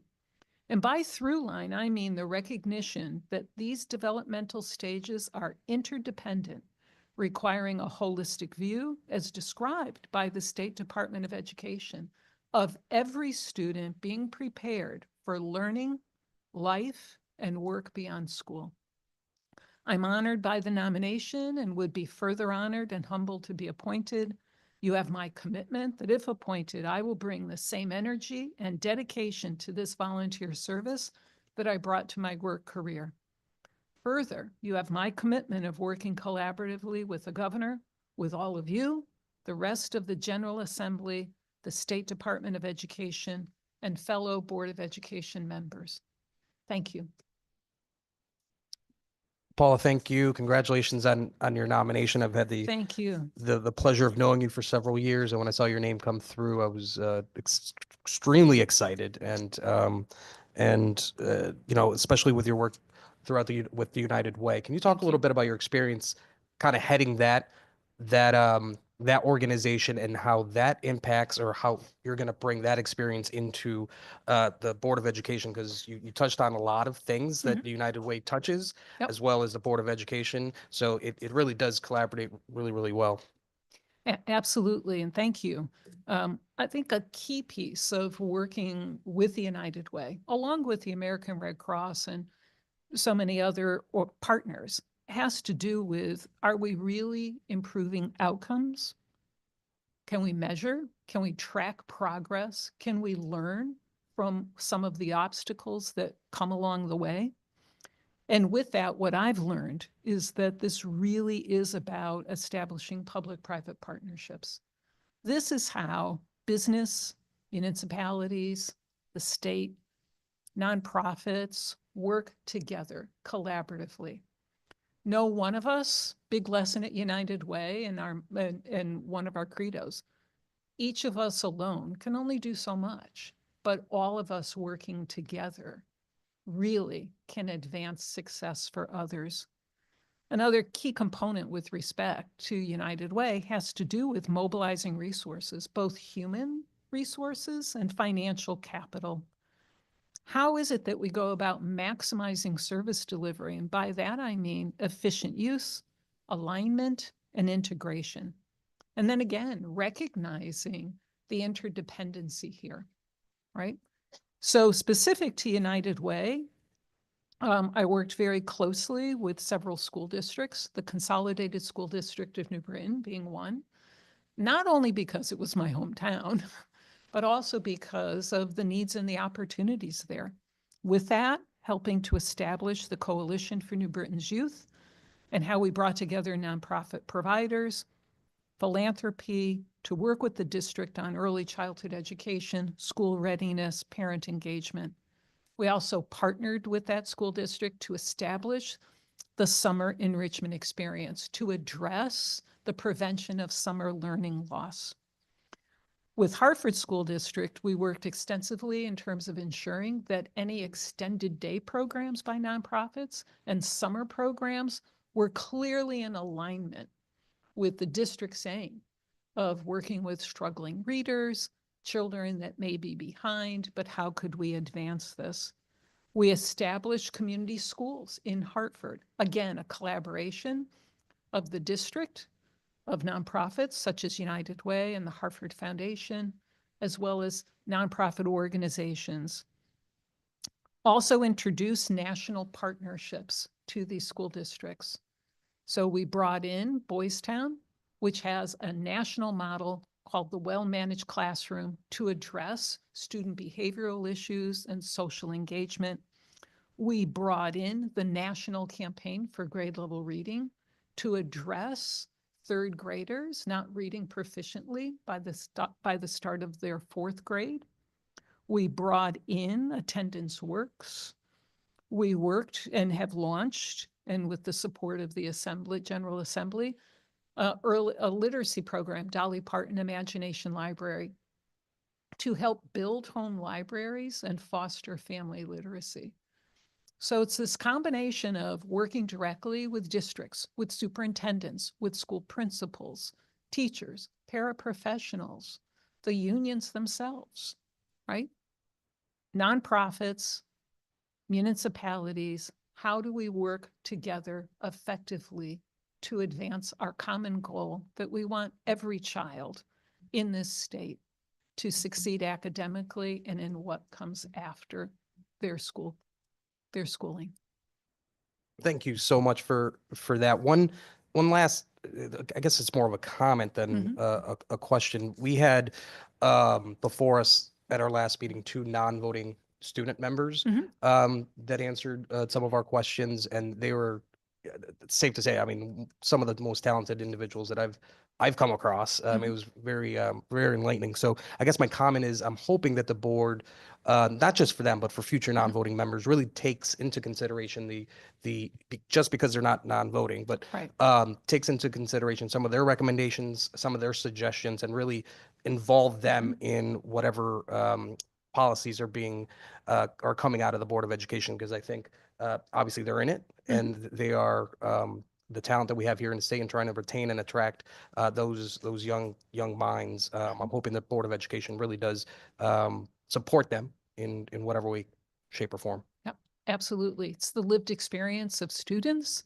the lived experience of parents and caregivers, the lived experience of the teachers and the paraprofessionals. We have to be inclusive of all voices. Wonderful. With that, I'll turn it over to Chairman Duff. Thank you, and congratulations on your appointment and for wanting to branch out after your retirement. Thank you. Very nice of you to do. Thank you. Because a lot of times people don't step up to serve, and as we see in this committee many times, that people do need to, this is how our government runs. We need people to step up and work and volunteer their time, and we appreciate it. I just want to go back to some of the questions I had for our previous nominee with the state board is really, you know, how focused is the board, or what can the board do? Because we talked a lot about a few things kind of post-COVID. We talked about, you know, the kind of the cracks that have always been there, but they were more visible during the pandemic, and kind of guidance from the State Board of Education. We talked about minority teacher recruitment, so that students see teachers who look like them and that there's a diverse workforce, that we try and close the achievement gap, that, just a lot of issues over the last few years. And really, what is the work that the board is doing to help facilitate those conversations with local boards of education? Well, as someone who would be new to the State Board of Education, I would first want to find out what has worked, what is working. But also important is to find out what hasn't worked and what is it that we learn from those things that have not worked. So we know that clearly there are some students that have recovered from learning loss as a result of the pandemic, but we also know that a significant number of other students have not, or they're not progressing as much as any of us would want. So again, as a member of the Board of Education, I would want to dive into what has been done, what is working, where is it working, what can we learn from those school districts, and then also where it is not working, where progress is not being made. How do we understand what those circumstances are that are contributing to that? And what do we do as the Board of Education and the State Department of Education and the General Assembly to help remediate that? Thank you. And it's not an easy place to be because State Board of Education is doesn't, can't mandate anything on anybody, not that I'm assuming you should or could or would, or I don't know, maybe that's a debate to have, I guess. But setting policy and trying to find best practices. And I would also say that, again, with some of the uncertainty happening in Washington, that the board look at, various plans, guidance, ways in which our state Department of Education can be helpful and giving guidance to boards because of the fact that we have some districts. Norwalk is a larger one, as Hartford and some other places, but some districts are very small and they may need some of the resources. So I certainly urge, whether it's on that issue or some of the issues I just talked about in my prior question, that's where the board works. And maybe you do that already, but that's what I would suggest as being helpful. Yeah. Thank you, Mr. Chairman. Absolutely. Senator Berthel, followed by Representative Yacarino. Thank you, Mr. Chairman. Thank you, and thank you for your willingness to serve. Congratulations on your Thank you. nomination. Thank you as well for sharing your extensive background in the nonprofit sector. The work that you did with the United Way here in Hartford has not gone unnoticed by members of this body. You spoke a moment ago in response to the chairman's question about the importance of involving the nonprofit sector in the delivery of education. And I guess I would ask you, do you think, well, actually, let me not ask my big question first. I understand why you would want to do that, because we can gain from the knowledge of those nonprofits, from leaders like yourself, people that you brought up through your leadership chain at the United Way. But do you think we should also look to the private sector for some of that expertise? Yeah, I absolutely do. I do think that this requires a collaboration of the business community. I think, as an example, needing to truly understand what are the challenges that employers face in terms of hiring employees, in terms of retaining employees. So while at United Way, we invested in the Manufacturing, Engineering, and Technology Academy at New Britain High School to bring manufacturing into the high school so that students would have that exposure. Also, for our United Way, establishing Workforce Solutions Collaborative of Metro Hartford. So having industry sectors, manufacturing, healthcare, energy utilities, business community at the table, identifying what's needed in terms of hard skills, soft skills, accreditation, but our role was listening, learning, and then bringing together the resources to be able to put that plan into action so that people are getting jobs and they're advancing in jobs where they're able to support themselves and their families. Cannot be done solely by the nonprofit sector, but it is about listening, learning, and recognizing that oftentimes the nonprofit sector may have resources that the business sector doesn't, and vice versa. So how is it that we bring it all together? I think that's the key. Thank you so much for that answer. I don't know that, I think that's exactly what I wanted to hear you say in the response. Here's why I think this is so critical, and we're at this critical moment in the history of Connecticut, if you will.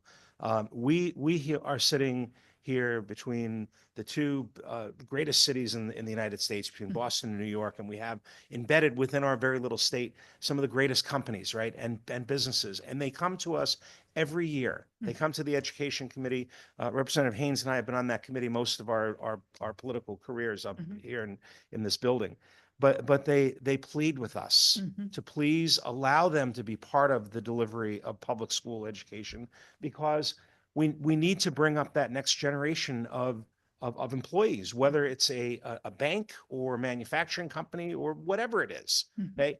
And bringing that expertise in addition to what the nonprofit sector does is so critically important for, in my humble opinion, the continued success of Connecticut as a place where young people are going to want to stay, that they can afford to stay. That's a whole nother topic for another day. Okay, but where they have an opportunity to work. So thank you for that. I do have one other question, Mr. Chairman, if I may.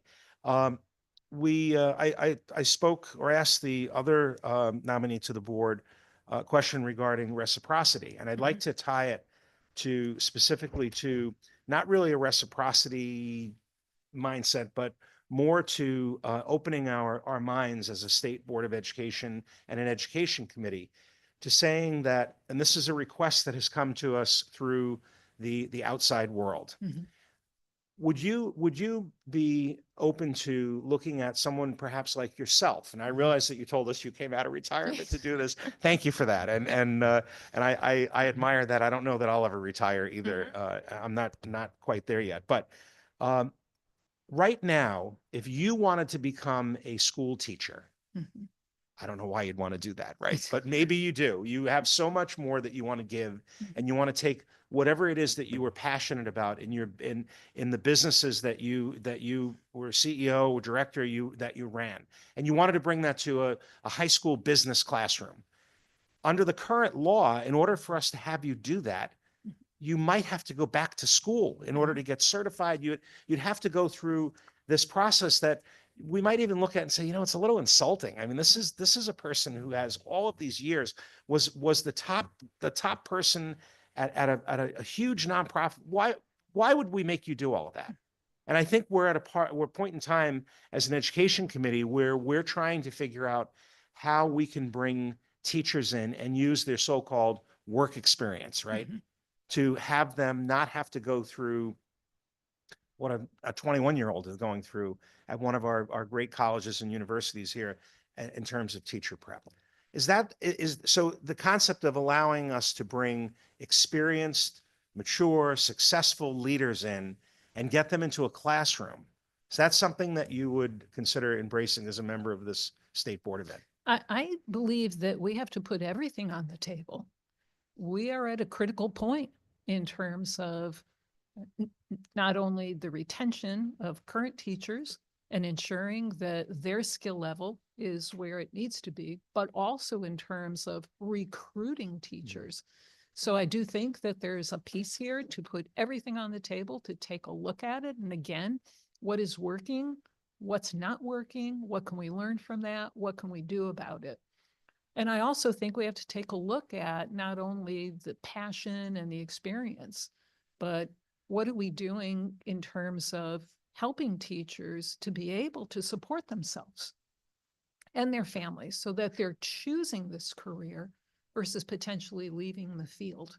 And to your point about affordability, we We will talk about that Sure, offline sure, for sure. hours, no doubt, but true. So I would put everything on the table. I think that we may shortchange our students and adults for GEDs. We may shortchange the whole educational system in the state if we aren't open to every possibility, however foreign it may seem at the time. Great. Thank you so much You're for, welcome. for you being candid and your responses to my question. I look forward to supporting your Thank you. nomination day. Thank you, Mr. Chair. Thank you. Thank you, Senator. Representative Yakarino, followed by Representative Godfrey. Thank you, Mr. Chair, and I thank you for stepping up. You have a wealth of experience and knowledge. I do want to, I agree with Senator Berthel. I taught years ago at, I don't have a teacher's certificate. I only have an associate's degree, but I taught a adult education class at Gateway Community College, and I came up with the class myself 30 years ago, the history through baseball through U.S. history. And I formulated that. I did the class. I taught it for, I think, 8 weeks, was non-accredited. 2 years later, Harvard teaches that class now. And, Wow. and I looked at the history and I paralleled, and it was something I came up with. I thought it was, but I could never, unless I was a private school, like I could teach at a private school, but I can't teach at a public school. And I think with somebody, to Senator Berthel's point, somebody has your experience and, or even, I think I have a lot of experience in business for 35 years.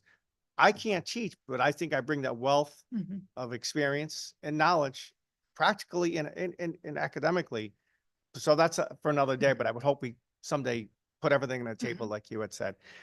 So I look back in the late 70s and 80s, you were a youth services volunteer, services at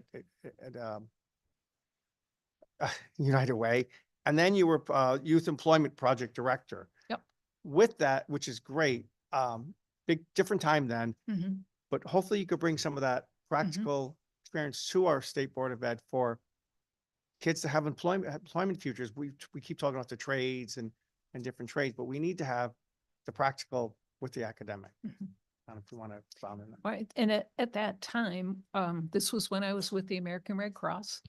And we did craft a program and we wanted to work very specifically with young people that were living in group homes at the time, and also young people who were in shelters, and just recognizing the incredible disconnect, the disruption in their lives, the inability to attend school on a regular basis.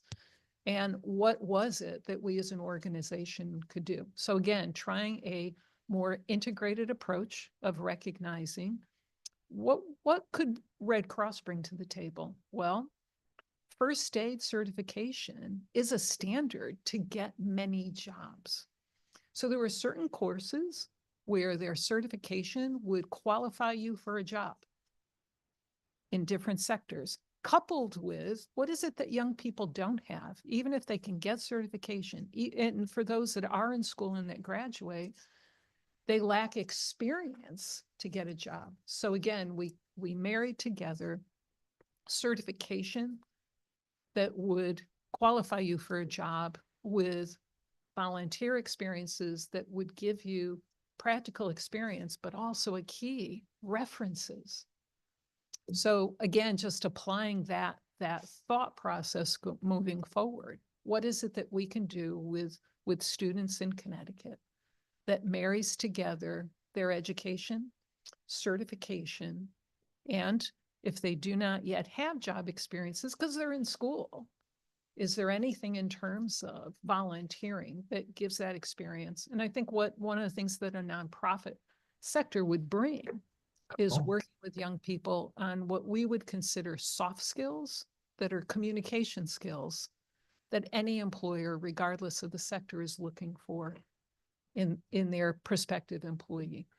I agree 100%. I hope, and I think you will bring your experience to the State Board of Ed, because I think we really need to, in my view, make some positive changes. Not that they're not doing a good job, but they're just really an advisory to our education system. But I left Clintonville School, where I went to school as a boy. I went there yesterday morning to meet a few classes before I came up here, and I left saying, I love going to the schools. It's the best part of the job, but I think kids it's a different society today, and I don't really have the answer. And hopefully with your nonprofit experience and your practical and educational experience, you could bring something. We need to do something different, I believe. Thank you. and getting more nonprofits involved and more community involved. I Mhm. do, I just have one more question or one Mhm. more statement. It bothers me to the core about the young girl, and I think there's many Mm-hmm. young people that could not read graduating from Hartford, in Hartford. I was a great student when I was a young boy and not as good student when I was older. But the fact is, I could read at such a level at a young boy because my teachers, it was just so important for reading and math, arithmetic and geography. But that was instilled Mm. between teachers and my parents. And it kills me to see a young kid that could graduate and not be Mhm. able to read or struggle to read. It kills me as well. It's shocking. And I think it's more than that one person, I'm Mhm. sorry to say.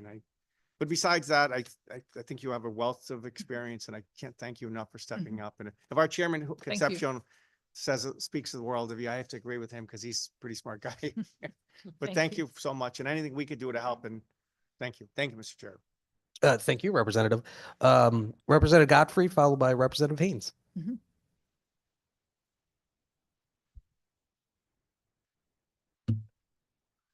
Congratulations. Thank you. Very impressive resume.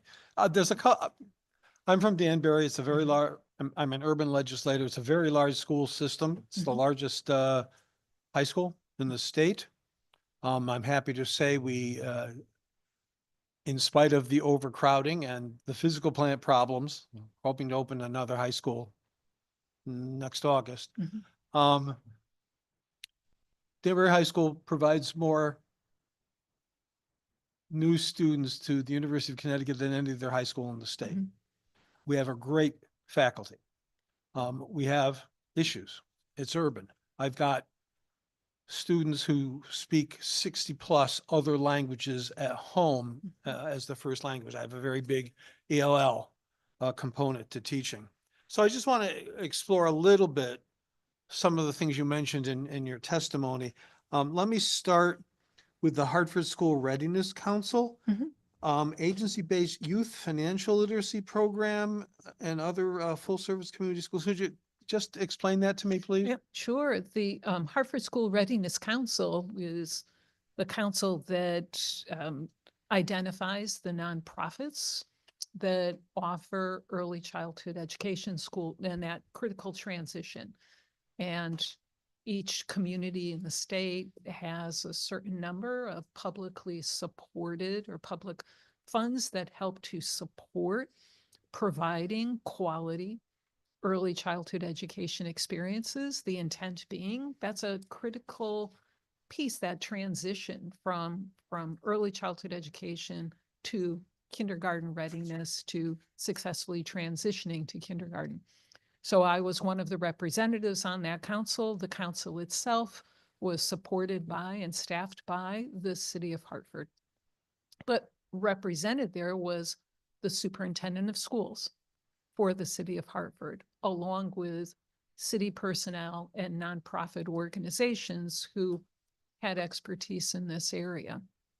In terms of community schools, that actually originated with Dr. Stephen Adamowski when he became the superintendent in Hartford.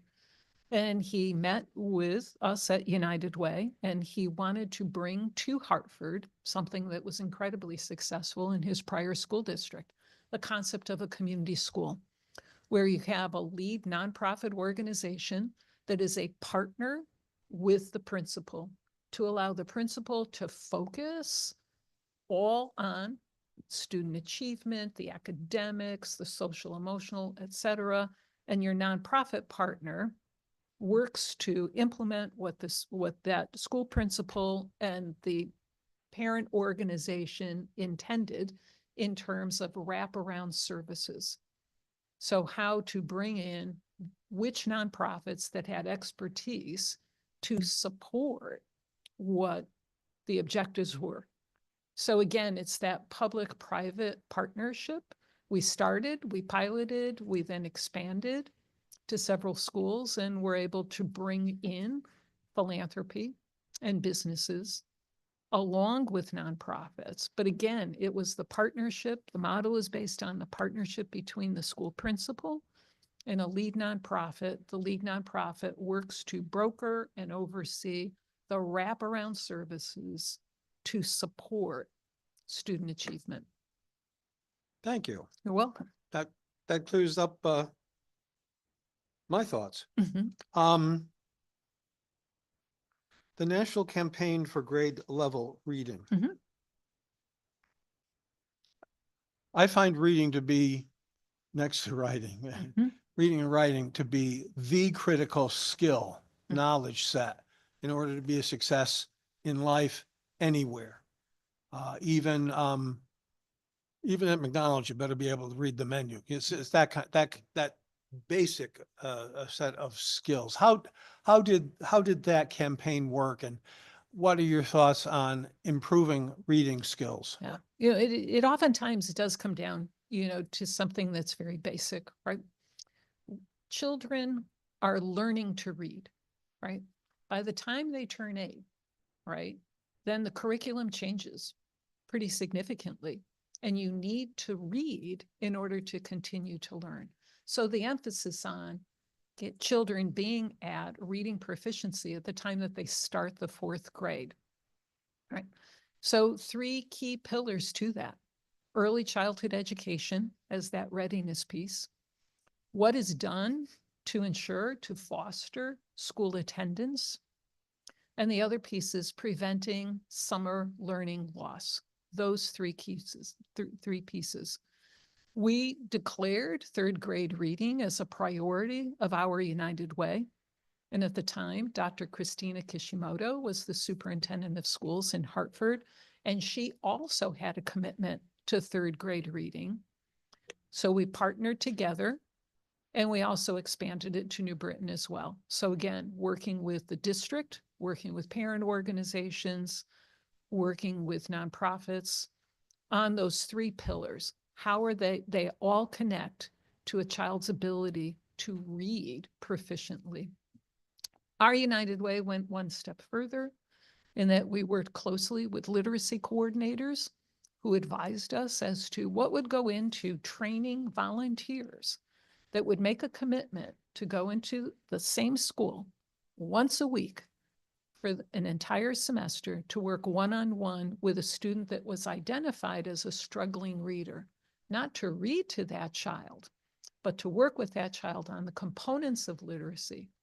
We made sure that we had the test scores, the assessment at the start of the semester, and the assessment that was done at the end of the semester. And I'm really proud to say that that program is still going on and is still showing that that concentration of a caring adult working with one child, right, is making a difference. And we can see it in terms of literacy levels increasing. I'm so glad that, Mhm. that you said that. I share that, that view. Before COVID, we used to have a lot of 4th grade classes Mhm. comes through here, and, I'd come down and meet the ones from my town. And back then, we did more stuff with paper than we do now. And I'd bring like a pile and set it down. I said, this is what I have to read today. And I was astounded by the reaction of the kids to realize just how much work that was, how important it was. And then I was, of course, thanked by teachers who were there for the exact same reason. I think that's the most critical thing we need to teach. And not just to be able to read the words, but the critical thinking that flows from being able to read. We need to educate, not indoctrinate. Right. And I have had complaints from small business owners back home. I'm looking to hire, and unfortunately, too many of the graduates only know how to take tests. They don't know how to think. So I'm happy to see that's part of your thinking too. It's a phrase so old, my Latin ancestors: mens sana in corpore sano, the sound mind in the sound body. I think, I like your views. It's not enough to sit a kid in a classroom and teach and have them learn. They've got to be prepared physically, and I don't mean taking, gym. They have to have, they have to be fed. Mhm. They have to have availability of the school-based health clinics. Could you tell me about your thoughts on that? I think that there are different approaches to it based on availability of providers and availability of resources for those providers. There are some models where you have school-based health centers, and that's part of that comprehensive approach. And there are others where it's not school-based for any number of reasons, could be just the place itself, the physicality of the place, but a relationship with a provider that's in proximity. And again, it goes to that relationship between the school and the school community, and whether it's a health center or health providers. I think it's integral in terms of physical health, similar to addressing hunger. If you're hungry, probably not going to be focused on learning because you're hungry. So how do we address the physicality of things as basic as hunger, basic as safe home, safe housing, and then also any other physical thing that's happening for that child? So those relationships and ensuring the delivery of those services, I think, goes to a child's ability to be able to learn. Thank you. Mhm. We talk a little bit, it's very hard to recruit teachers. Mhm. In fact, I met with teachers in Danbury Mm. Monday night, and they were telling me about the burnout and the difficulty and the lack of parental help and support. How do we need to go about recruiting now? I have a doctorate. There's no way I would ever stand in front of a middle school class and try and teach, because I have no idea how to deal with kids of that age, which is the kind of thing you learn in a teacher's college, in a normal school, and at CSU, for example. And it's not just, and they didn't, of course, they'd like to get paid more, wouldn't we all? Mhm. But it's more than pay scales. What's your thoughts on teacher recruitment? Well, I do think that one has to have a passion for teaching and a passion for working with children and youth, depending upon what grade level you're pursuing your certification for. I think oftentimes the current teachers we have serve as inspiration for students. When you see and you experience that caring adult, that person, but it's passion-based, I believe that inspires others. I do think that we need to learn from urban, suburban, and rural districts as to, again, what is working in terms of recruiting and retaining teachers. And again, from their experience, what is not working. We may find that there are some similarities across the board, but we also may find that there are some nuances. What makes a teacher choose to teach in Hartford versus Avon? How do we begin to unpack that, learn from it? And then again, the key piece is, what are we developing in terms of strategies to address retention and recruitment for every district? Thank you. That's very helpful. It's a challenge. Mhm. I'm from a school district that's growing by leaps and bounds. I'm surrounded by suburban school districts that are shrinking in school population, trying to get a handle on the diverse quality and quantity of school systems is a challenge for us as we try and do funding for our school system. I'm happy to see that there has been a couple of trends lately. We adopted the academy system in Danbury High School that seems to be working well. It's not quite choosing a major, but it's choosing electives in a path that will lead you to a career, not just a job. I think that's a very big plus. Of course, I've got, a magnet school. I've got a VOTEC high school. I've got community college branch. I've got Western Connecticut State University. You can actually stay at home and get a good education that'll create a career for you in Danbury. But obviously, the public school system is the first line of preparing kids for a very healthy, happy, and prosperous life. And I'm happy to see your commitment to that. I look forward to supporting you, and congratulations again. Thank you very much. Thank you. Thank you, Representative. Representative Haynes. Thank you, Mr. Chair. Just a couple of questions. One of the things that you had mentioned early on is early childhood, and I was talking to somebody a few weeks ago in regards to the birth to three, and how that has exponentially saved special education money to get these young children more prepared to get into the school system, et cetera. Can you speak a little bit on that as far as, you know, what you feel about that and what you've seen, and how that do you correlate with what I've heard thus far? Yeah, I think the Birth to Three program is incredibly important, both in terms of, you know, assessing, you know, how a child is developing. And again, key developmental milestones, but equally as important, not only the assessment for the child, but what are the resources that are available and can be made available to the parents of those children, because there are techniques that parents can use at home that go to helping a child who may be hitting some developmental delays to be able to overcome that. So if we can tackle that, right, from birth to three, those key formative times when brains are developing, right, when children are beginning with that sensibility about others, if we can have more children, right, at those developmental milestones, it will help exponentially in terms of that next phase. Again, the through line, the next phase in terms of school readiness, kindergarten readiness.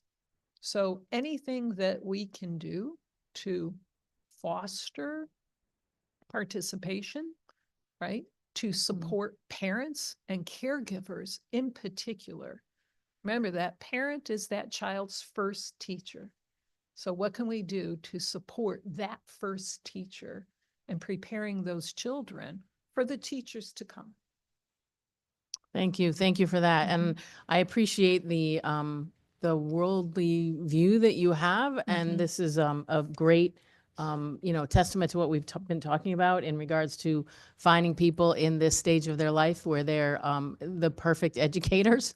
And some of them are educated enough to know they don't want to do it, but then there are people that are like yourself who wants to bring it to the board level.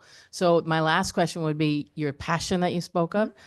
How do you feel, and how confident do you feel in that passion and that worldview that you have of these issues, and how influential can you be on this board to make some implementable changes that we need to make?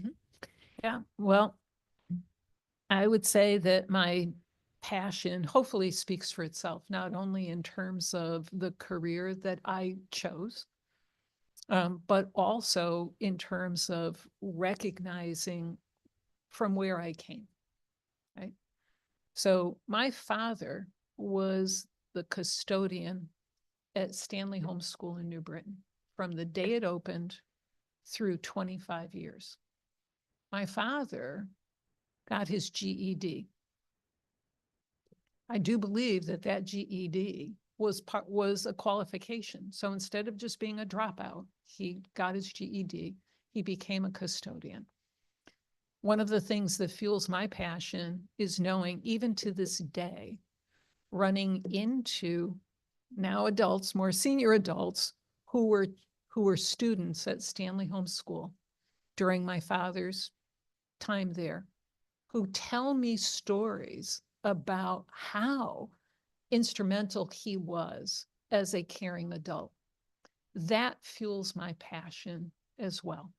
It's recognizing that each of us, regardless of our agency, our station in life, our background, where we are today, if we are committed to that North Star of our children and recognizing them as our children and youth succeeding, that fuels my passion. And the opportunity in retirement to be able to contribute in this way fuels my passion. Truly significant, truly humbled by that. Well, congratulations, Thank and you. we are truly humbled. We have the opportunity to hear from you and speak to you, and we wish you all the very best on that Thank board. you. Yeah, thanks. Thank you, Thank Mr. Representative. Chair. Any other questions, comments from committee members? Seeing none, Paula, there's one question that we ask of every nominee.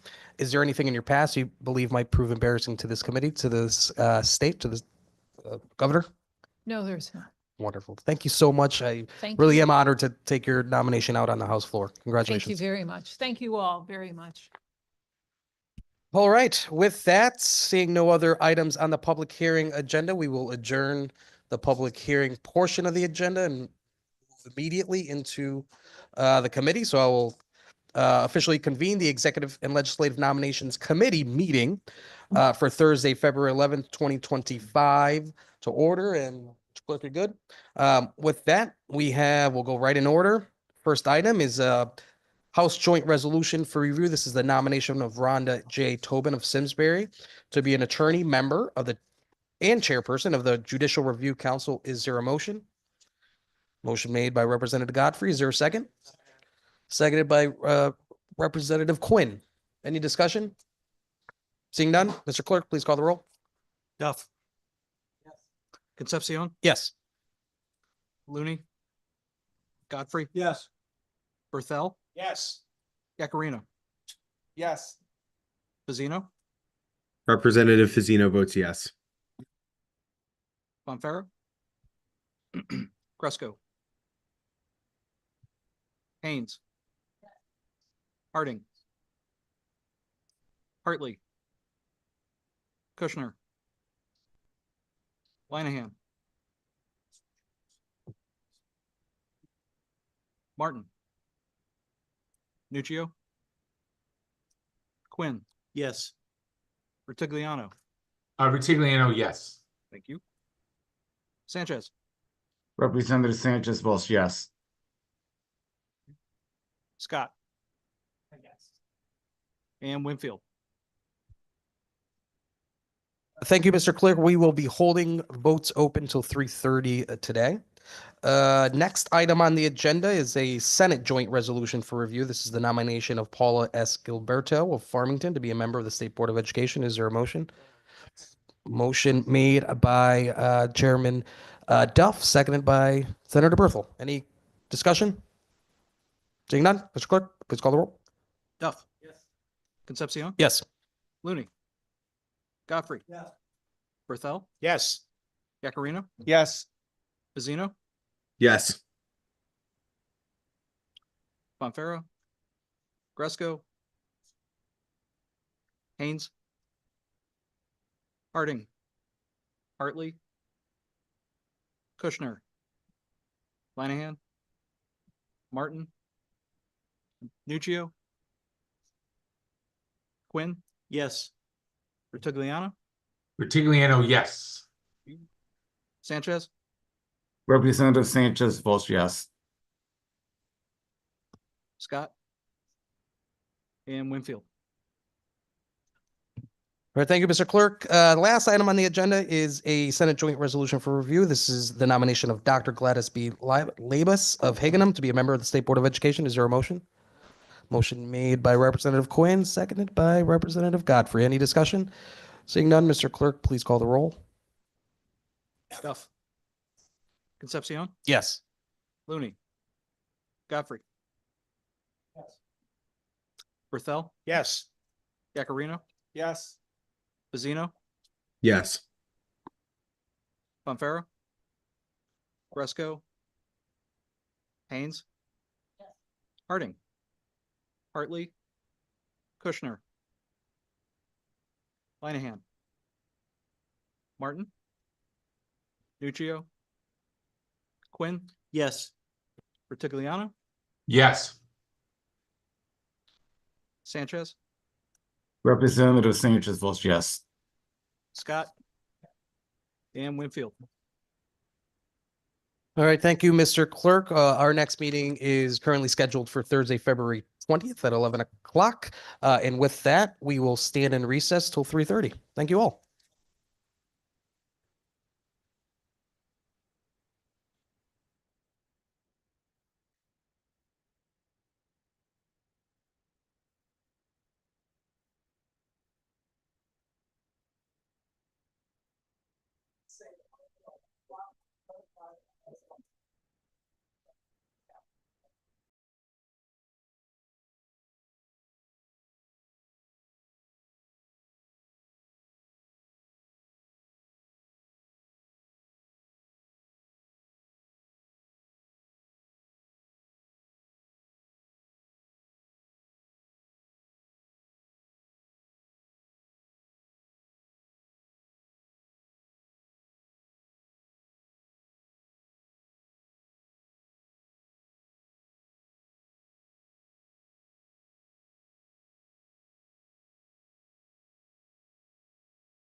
Representative, I apologize. Can you hear me?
Representative Weinand.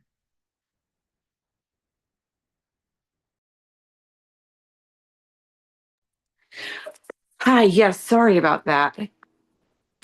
I believe I owe you a vote. That's okay. Three of them, actually. Okay, So go ahead. I'll just go in order. The first one is the nomination confirming Rhonda J. Tobin of Simsbury to be an attorney, member, and chairperson of the Judicial Review Council. Representative Linehan votes yes. Thank you. Second one is Paula Escalberto of Farmington to be a member of the State Board of Education. Representative Linehan votes yes. Thank you. And the last one is Gladys B. Lavis of Higginham to be a member of the State Board of Education. Representative Linehan votes yes. Great. Thank you so much. Thank you. Have a great day. You too, Representative. Thank you. Thanks. Bye. Bye-bye.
Hey, Senator.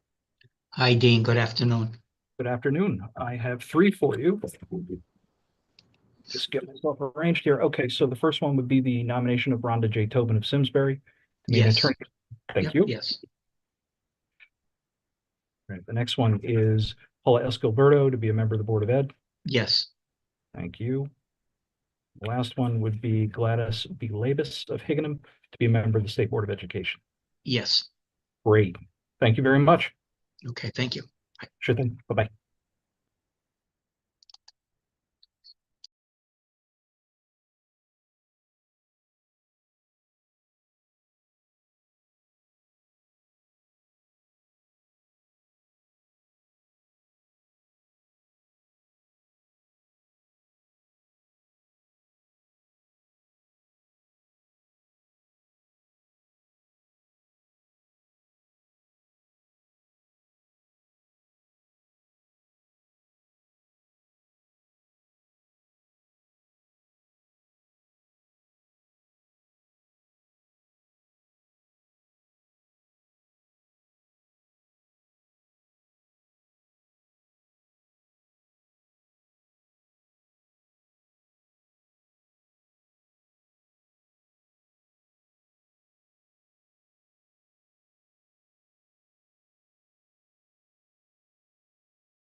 Dean.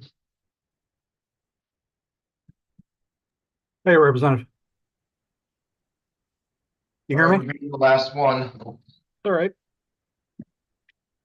All right, so I've got three for you. The first is Rhonda J. Tobin of Simsbury to be an attorney, member, and chairperson of the Judicial Review Council. Yes. Thank you. The next one is Paula S. Gilberto of Farmington to be a member of the State Board of Education. Yes. Thank you. The last one is Gladys B. Labus of Higginham to be a member of the State Board of Education.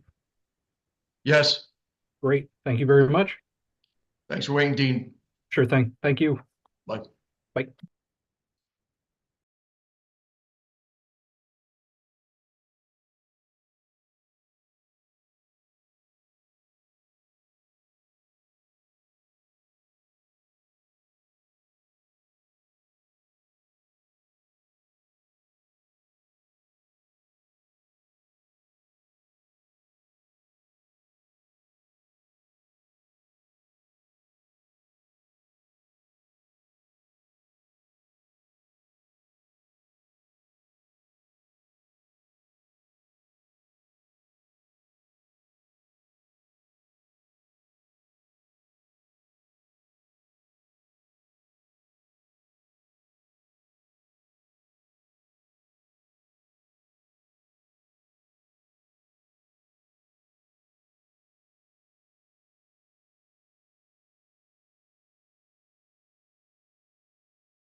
Hey, Dean, I don't know if you can hear me.